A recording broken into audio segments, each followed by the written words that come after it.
What do you think will happen when we start shooting Russian fighter jets out of the sky above Ukraine? This is not a pithy question. When Ukrainian President Zelensky addressed the United States Congress, he asked, his biggest ask was for a no-fly zone, for the United States to help enforce a no-fly zone over Ukraine. And I don't understand what Zelensky's doing. My evolution of thought on what's happening in Russia and Ukraine has reached somewhat of a crucial point here, because I don't understand how Zelensky can sit before the United States Congress and ask for a no-fly zone, understanding what the implications of a no-fly zone will be. And so this question, and I also don't understand, by the way, how all of our politicians, our elected representatives in Congress, aren't asking this question. This should be the first question that any politician, any pundit, anybody weighing in on Russia and Ukraine, let alone the decision makers who are actually in charge of making choices like this, making policy, why this isn't the first question. What would happen? What do you think will happen if the United States starts shooting Russian planes out of the sky? This is a very elementary question. It's a very basic question. It's a very important question. What would happen if we start shooting Russian planes out of the sky? Actually, let me back up. The humanitarian no-fly zone that Zelensky is calling for, the word humanitarian is completely arbitrary. We already know it's a humanitarian disaster in Ukraine. We can ask these questions while acknowledging that Vladimir Putin is evil, that Vladimir Putin's invasion of Ukraine is absolutely wrong, and that Ukraine has every right in the world to defend their country, their self-determination, and their borders. All of these things can be true at once. But a humanitarian no-fly zone, the word humanitarian is completely arbitrary to what this is. Whether it's called a humanitarian fly zone or whether it is just called a no-fly zone makes no difference, because the what it is of a no-fly zone remains the same. A no-fly zone would be a statement by either Ukraine or the United States or NATO, or I guess Zelensky is proposing some kind of new international alliance outside of NATO, which would essentially be the same thing as NATO, all these different countries coming to Ukraine's defense and helping them fight this fight. But the no-fly zone would be a prohibition, an announcement of a prohibition of any Russian aircraft in Ukrainian airspace. So what happens when Russia violates this verbal prohibition? Well, it means nothing, of course, unless there's an enforcement mechanism. The enforcement mechanism can't be sanctions. It can't be a verbal slap on the wrist. It can't be some other kind of diplomatic penalty, because we've already done those things. No, the enforcement mechanism of a no-fly zone would be whoever is in charge of enforcing this no-fly zone would shoot down Russian aircraft. So Zelensky is asking the United States Congress to help Ukraine, or to put a no-fly zone over Ukraine, which means that the United States would be drawn into the enforcement of this no-fly zone, which means if Vladimir Putin and the Russians encroach on this no-fly zone, what does he want? What does Zelensky want? The United States to shoot down Russian planes? This is the only way to enforce a no-fly zone. Otherwise, it means nothing. So if the United States then enforces a no-fly zone by shooting down Russian planes, then what happens? Well, then the United States has become one of the aggressors in this war. We've become a party to this war. This then escalates the entire situation between Vladimir Putin and Ukraine, drawing in perhaps NATO, but definitely the United States. Like I said, it depends on if this is a UN no-fly zone or a NATO no-fly zone or a US no-fly zone. Whoever the enforcer is, the United States is now involved in this war, and that's exactly what we don't want. And so this is where I start to become skeptical of Zelensky himself and what he's asking for. Because the rundown, what I'm talking about right now, the what it is of a no-fly zone, how it's enforced, and what the implications of the enforcement are, this does not take some expert in foreign policy to understand the implications. This is just the basic understanding of a no-fly zone. Basically, everyone knows that this is how a no-fly zone works. So if Zelensky is asking for this no-fly zone, but since he is asking for this, he must understand the implications of this. So my question for him is, how is it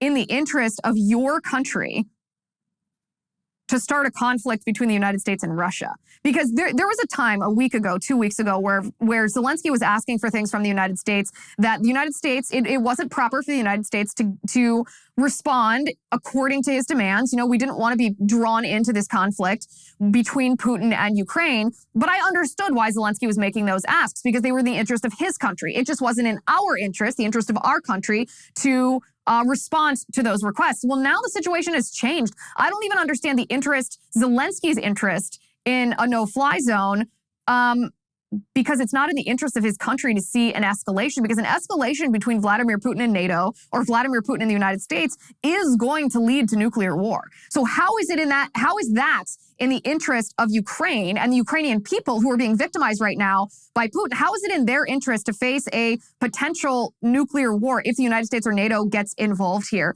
And there's actually one more part to this too. So Zelensky himself, when he made this request to the United States Congress, this is what he said. Listen to his words. It's through a translator, because this part of his speech, he was not speaking in English. But listen to how he paints this no-fly zone. It's actually very critical to our understanding of his ask. Take a listen.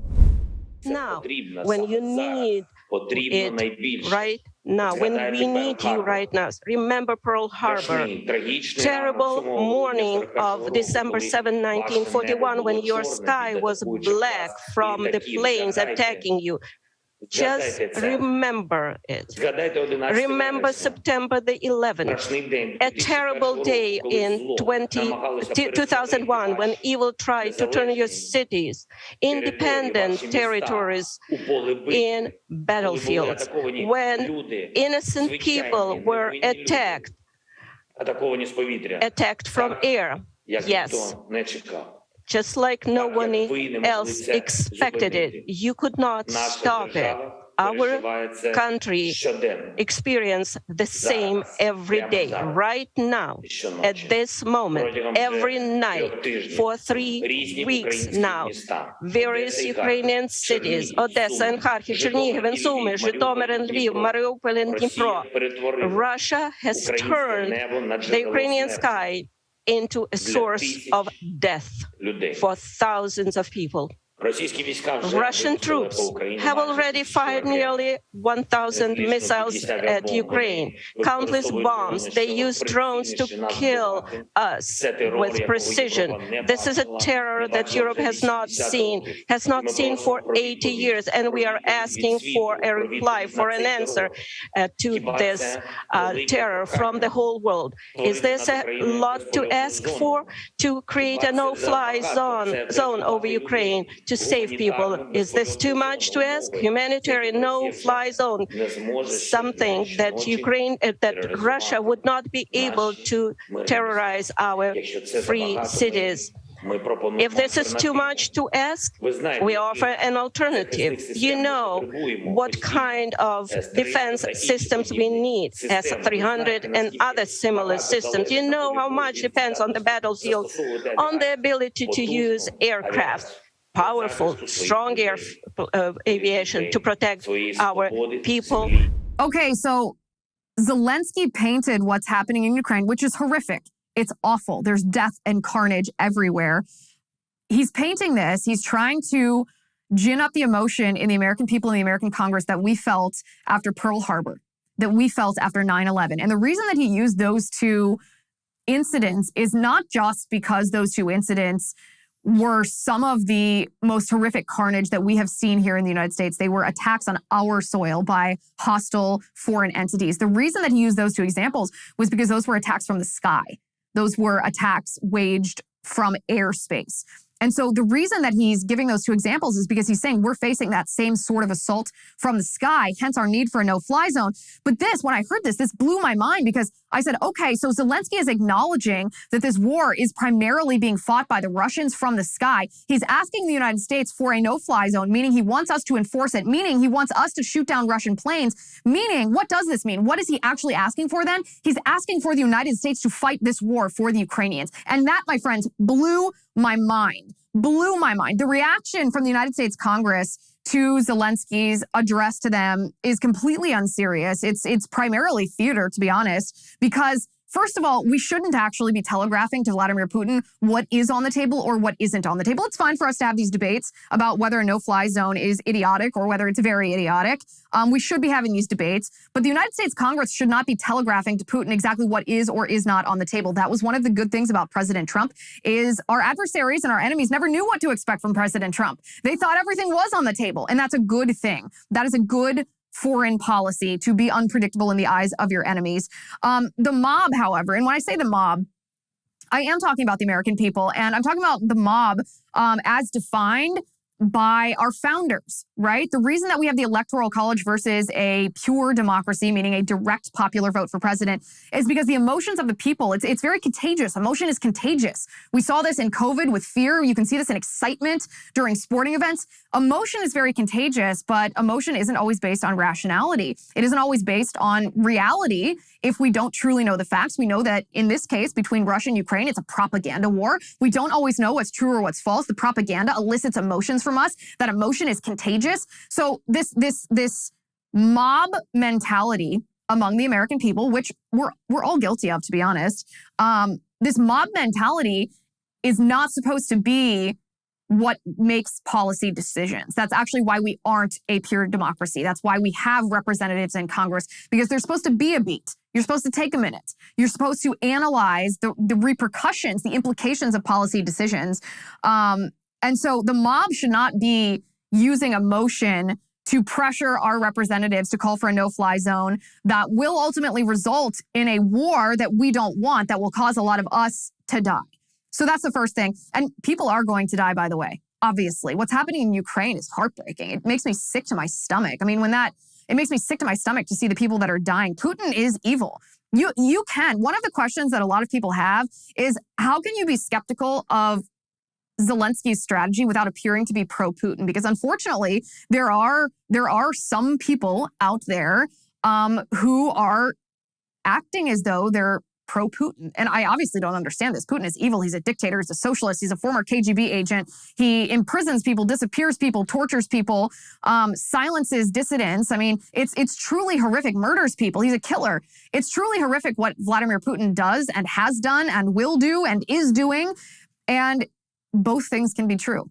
You don't have to be pro-Putin to understand that what Zelensky is asking for is not wise. Ukraine is going to be decimated as they are right now. This is not a prediction. This is the reality. Ukraine is going to be decimated. It's happening right now. I mean, we're seeing carnage. An American journalist, a cameraman for Fox News, was killed. Another journalist, Benjamin Hall for Fox News, was seriously injured. He reportedly lost part of his leg.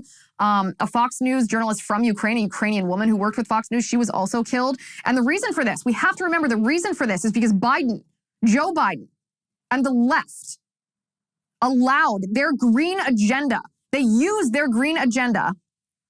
They put their green agenda on a higher pedestal than the safety and security and sovereignty of the United States of America. And they did not stop. They did not use the power of our economy to stop Vladimir Putin before this happened. So everything that's happening right now in Ukraine is Joe Biden's fault. The answer, however, is not World War III. We're going to talk about what the answer is today. I'm Liz Wheeler. Welcome to The Liz Wheeler Show.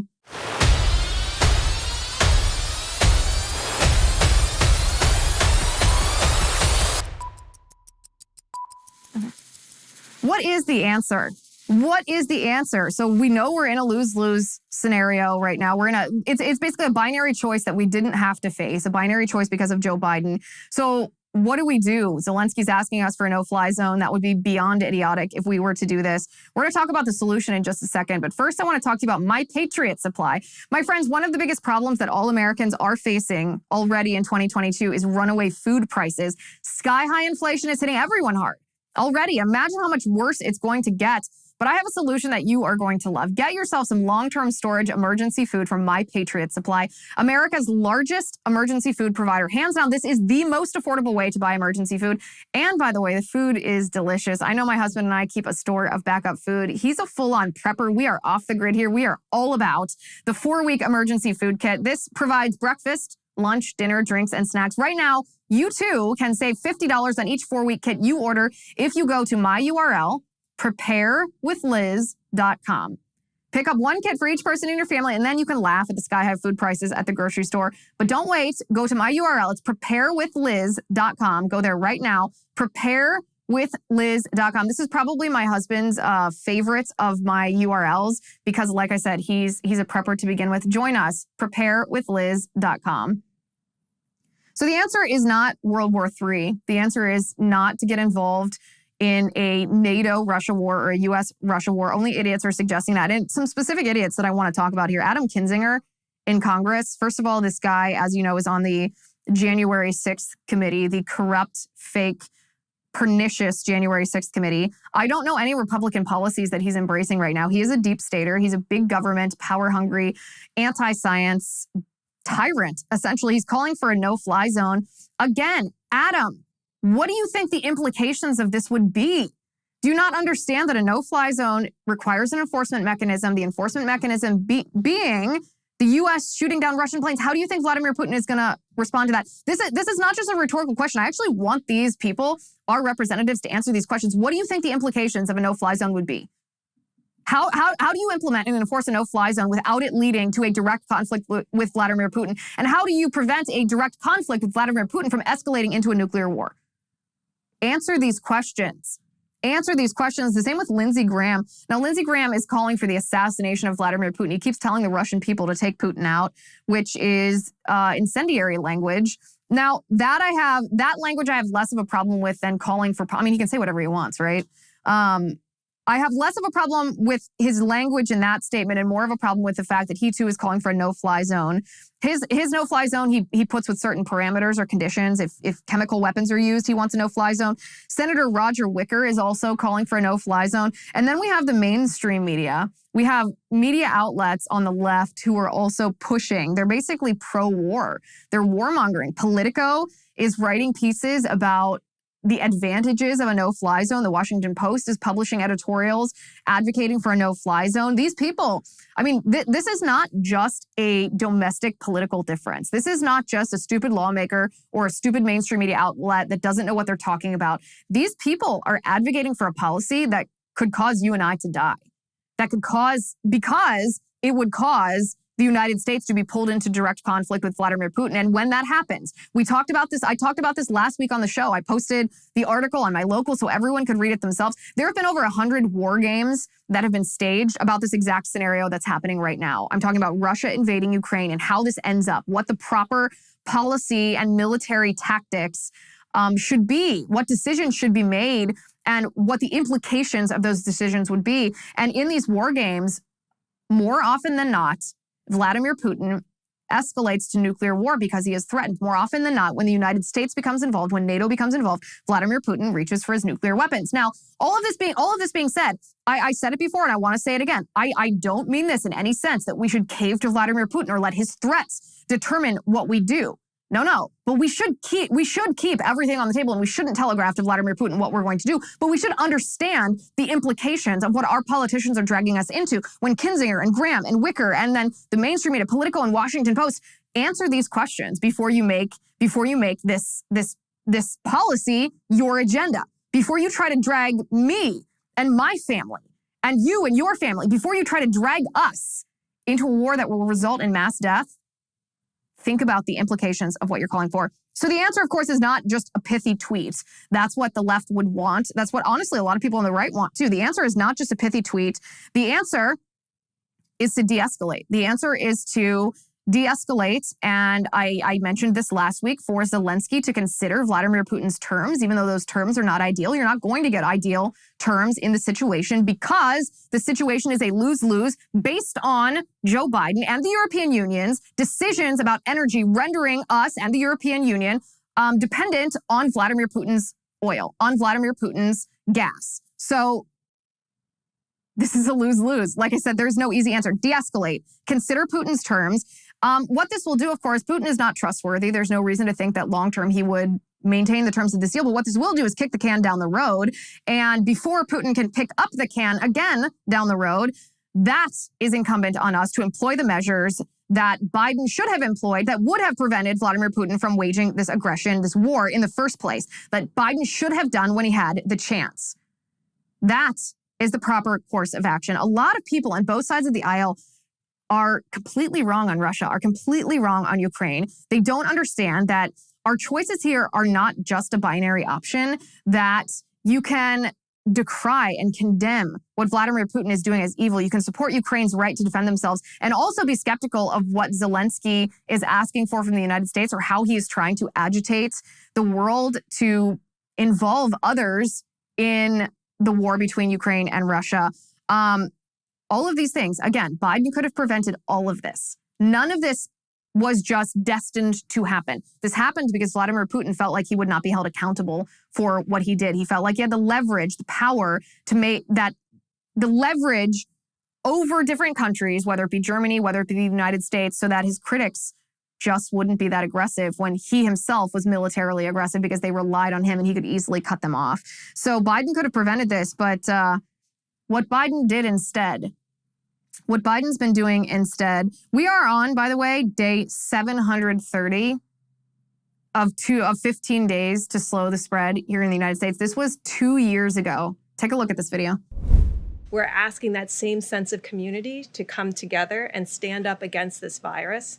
And if everybody in America does what we ask for over the next 15 days, we will see a dramatic difference, and we won't have to worry about the ventilators, and we won't have to worry about the ICU beds, because we won't have our elderly and our people at the greatest risk having to be hospitalized. Day 730 of 15 days to slow the spread.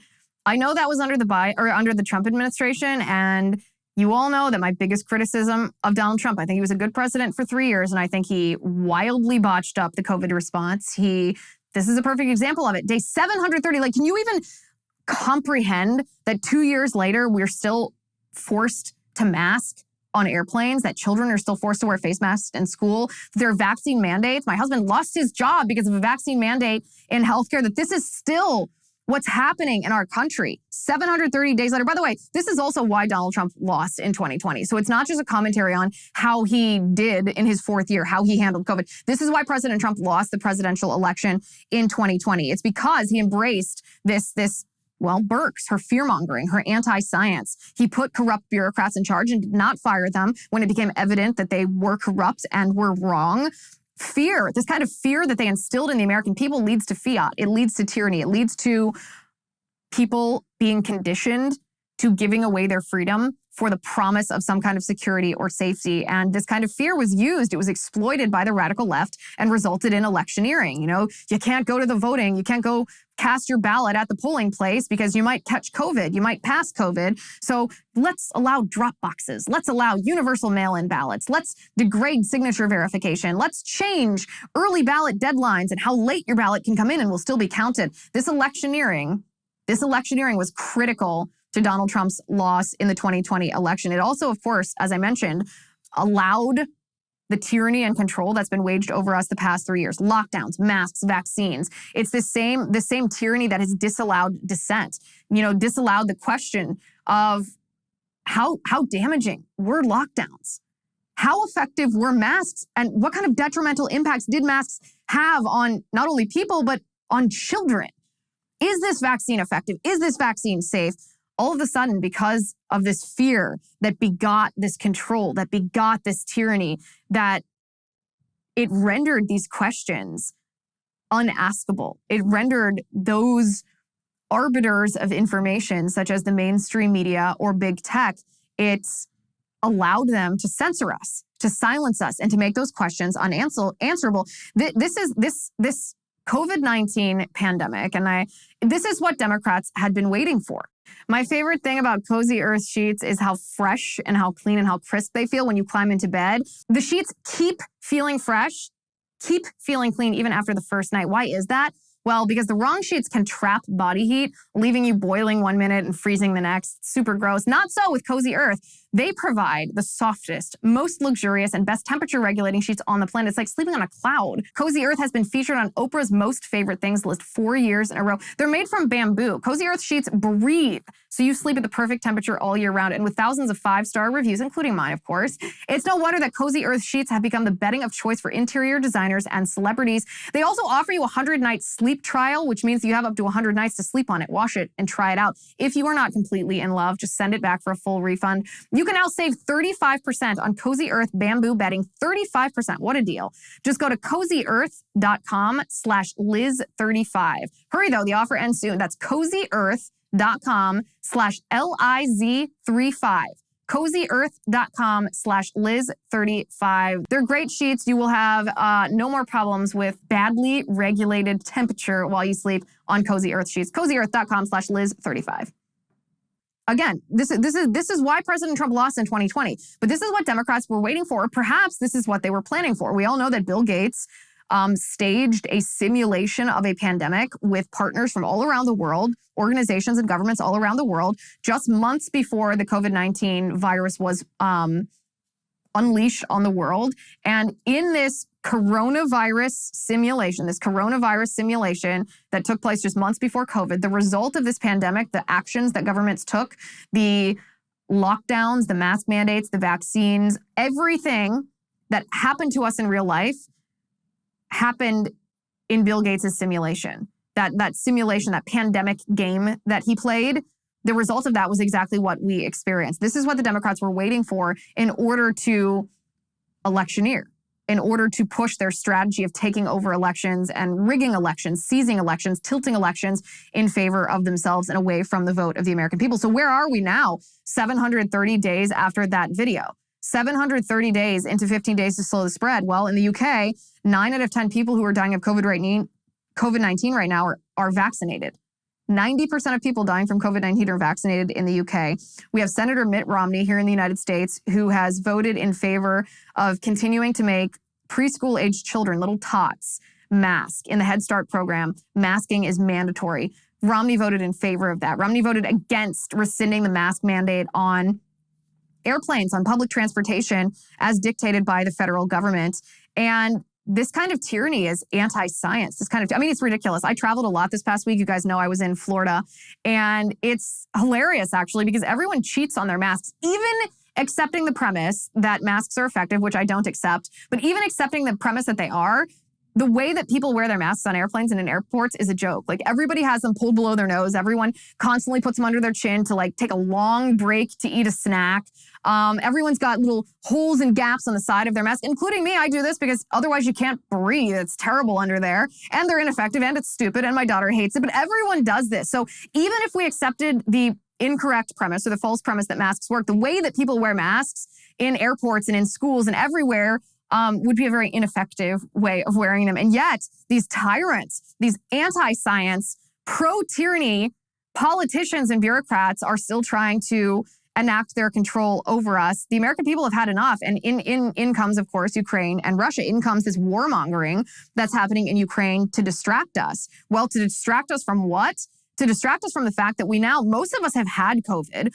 A lot of us have had COVID twice. Most of us understand that we're going to get COVID at some point. People who think the vaccine is effective are welcome to get the vaccine. They're welcome to get boosted. LOL. I don't know what kind of data they're looking at that would cause them to make that decision, but to each his own. But what are they trying to distract us from? Because all of their policy, their interventions have been a complete failure. Well, they're trying to distract us from the fact that right now the United States is engaged in negotiations for what's called a pandemic pact. Okay, so we all know that half of the people watching my show right now at this very minute are balding men. Yes, you know who you are. There's no shame in it, but there is a holistic solution for men that promotes both healthier hair and whole body wellness without drugs or prescriptions. It's called Nutrafol. Nutrafol is clinically shown to improve hair growth, thickness, and visible scalp coverage without compromise. It's made of 21 potent natural ingredients, and it supports sex drive, better sleep, and less stress too. I actually recently learned that a lot of men, their biggest criticism of hair growth products is that it reduces sex drive. Well, not so with Nutrafol. Good news for you. In a clinical study, men showed progressive improvement in hair growth and thickness after 3 and 6 months. Nutrafol is also trusted and recommended by more than 1,500 top doctors. You can grow thicker, healthier hair, and you can support our show. That's a win-win if I've ever heard it. By going to Nutrafol.com and entering the promo code Liz, L-I-Z, to save $15 off your first month's subscription. This is their best offer anywhere. It's only available to U.S. customers, and it's only available for a limited time. Plus, you get free shipping on every order. Get $15 off at Nutrafol.com. It's spelled Nutrafol.com. Use my promo code Liz, Nutrafol.com, promo code Liz. A pandemic pact. Now, what is a pandemic pact? This is something that was not sponsored, but spearheaded by the World Health Organization. And an article in Nature magazine, actually from December, several months ago, talks in more detail about, this is so terrifying. This is otherworldly. It's hard to believe this is true. This is what they write. Again, this is in December. They say the latest SARS-CoV-2 coronavirus variant of concern, they're talking about Omicron, world leaders met to negotiate a way of ensuring that a crisis on the scale of the COVID-19 pandemic won't happen again. Initially on the table was a legally binding pandemic treaty that would dictate how nations should respond to future outbreaks. Think about that. A legally binding treaty that would dictate how nations respond to future outbreaks. That means that countries like Sweden, who didn't impose vaccine mandates and didn't impose lockdowns, wouldn't be allowed to do that. That means different states here in the United States, like Florida, wouldn't be allowed to be free states, wouldn't be allowed to follow the science. Our government officials would be bound by a legally binding treaty above the level of our government. This is an extra governmental treaty that we, the people, would be forced to adhere to.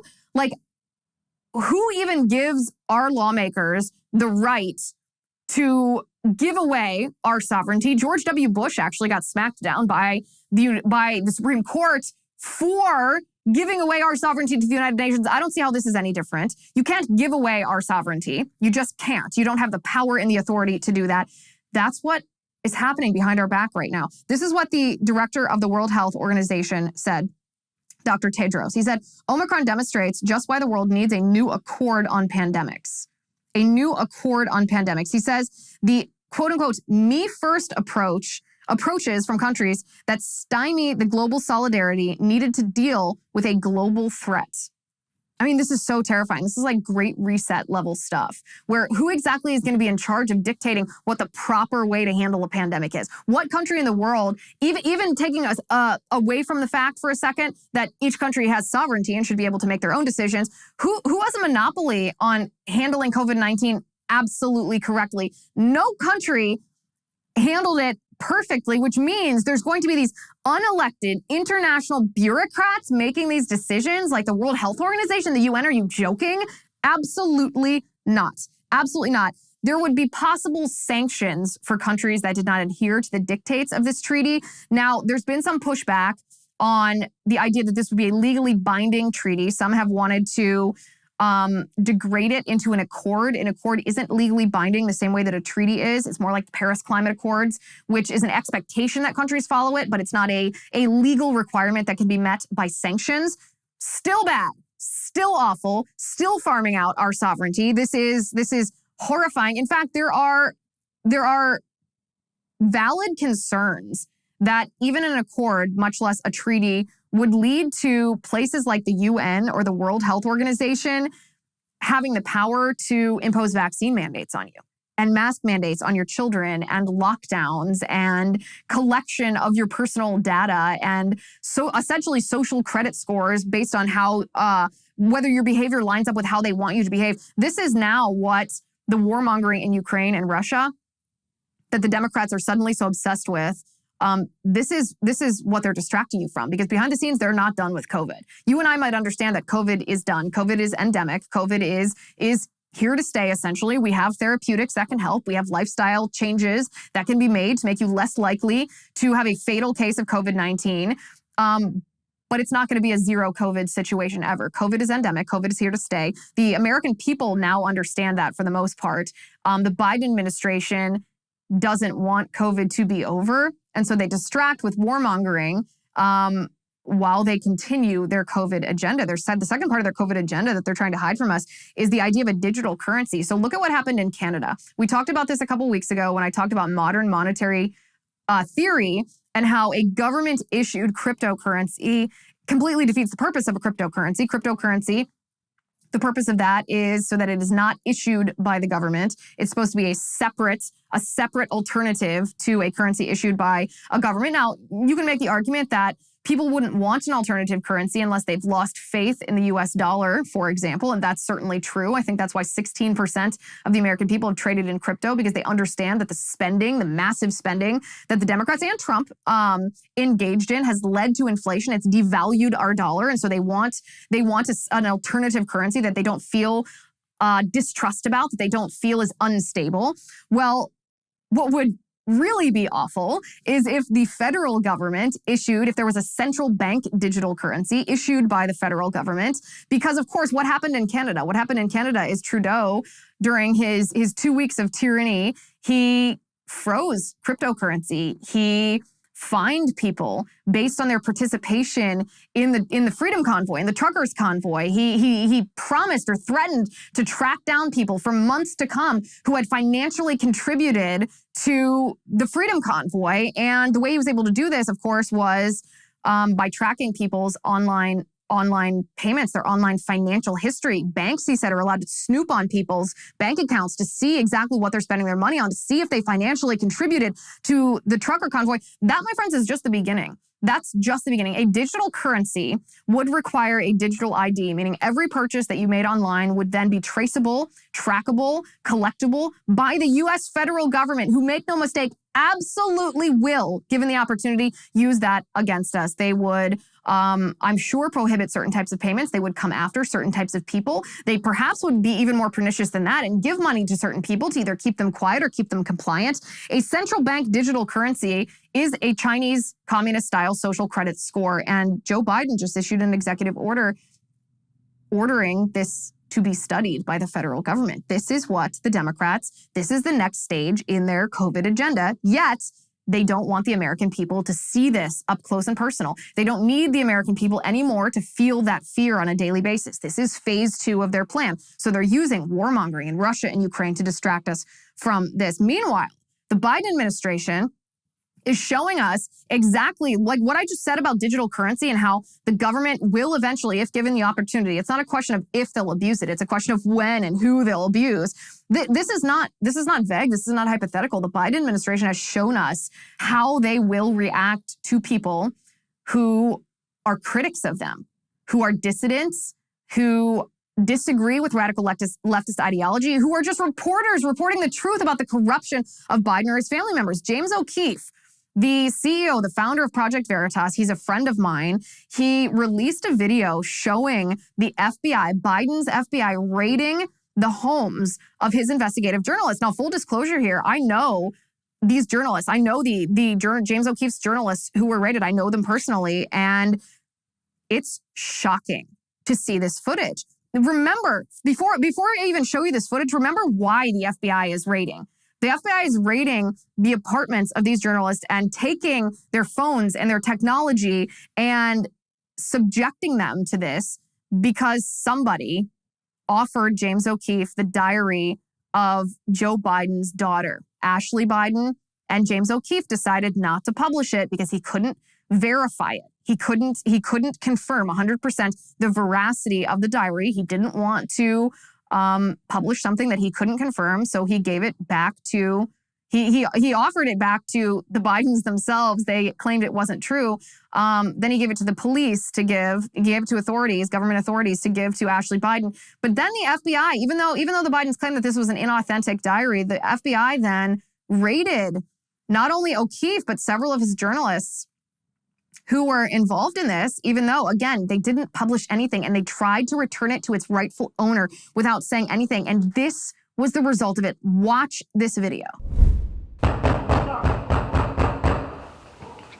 I'm sorry, so what is this regarding? is a search warrant. Just open up. Let me see your hand. Let me see your hand. My hand. What's going on?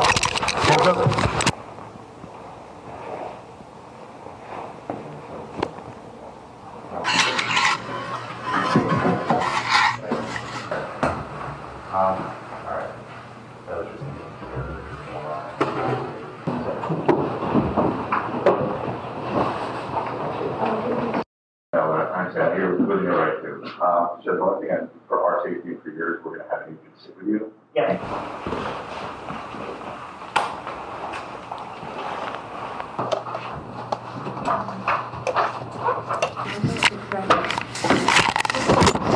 So there's another team coming up? Yeah. So maybe we'll split up to like areas of the house. Like, the first time I saw that, my jaw actually dropped. It actually dropped. This is the way the Biden administration, make no mistake. Not only is this horrific in this individual instance, the reason that the FBI was raiding James O'Keefe and his journalists is a completely invalid, tyrannical, authoritarian breach of our republic. But this also shows us exactly what Joe Biden and his administration, how they are going to treat American citizens who behave in a way that is counter to radical leftist ideology. So warmongering in Ukraine, this Russia-Ukraine war, and how the Democrats are rattling, how the Democrats are trying to rattle us, how this could lead, if we make the wrong decision here, this could lead to escalation, that could lead to nuclear war. This is a distraction because phase 2 of Joe Biden's COVID agenda, 730 days into 15 days to slow the spread, is a frightening picture that each and every one of us faces. And like I said, they don't need our fear now. They don't need our fear on a day-to-day basis to make this happen. They need us to look away. They need us to be distracted. They need us to be looking at the war in order for them to exact this control over us. It's an absolutely terrifying prospect. On a separate note, Kanye West has accused Kim Kardashian of withholding his children from him. If this is true, this is so evil. If this is true, this is just so horrific. And please join me on Locals, LizWheelerShow.com/locals. You want to hear my full take on Kim Kardashian and dating Pete Davidson? Like, of all people, gross Pete Davidson. I do not understand how that guy gets women. I truly do not. However, in this Kim K. Kanye feud that's happening, well, publicly right now, call me crazy, but I am on Team Kanye. Go over to my Locals and I will tell you fully why, because I think I have a pretty good reason. That's LizWheelerShow.com/locals. Also, our Locals VIP of the week is All for America. All for America. We are so glad that you are part of the Liz Wheeler Show community. You have been a part of our community. I recognize your username. You've been a part of our community for quite some time. It's a delight to interact with you as it is with everyone else. We're getting tons and tons of new members all the time, new supporters, new VIPs, and we're having a great time. I mean, just this past week, I posted some behind the scenes when I filmed at Dave Rubin's studio down in Florida. As I said, we talked about Hailey Bieber suffering a blood clot to the brain and what exactly might have caused that in an otherwise healthy 25-year-old woman. And like I said, there's a full take on Kim Kardashian and Kanye West and why Kanye West is right. So join us over there, LizWheelerShow.com/locals. Thank you for watching today. Thank you for listening. I'm Liz Wheeler. This is The Liz Wheeler Show.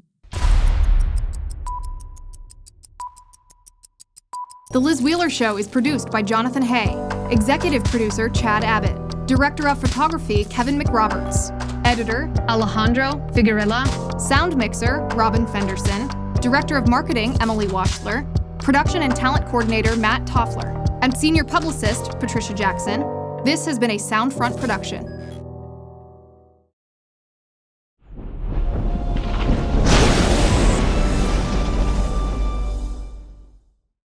If you haven't already, give this video a thumbs up, hit the subscribe button below, and ring the bell to make sure you never miss a video.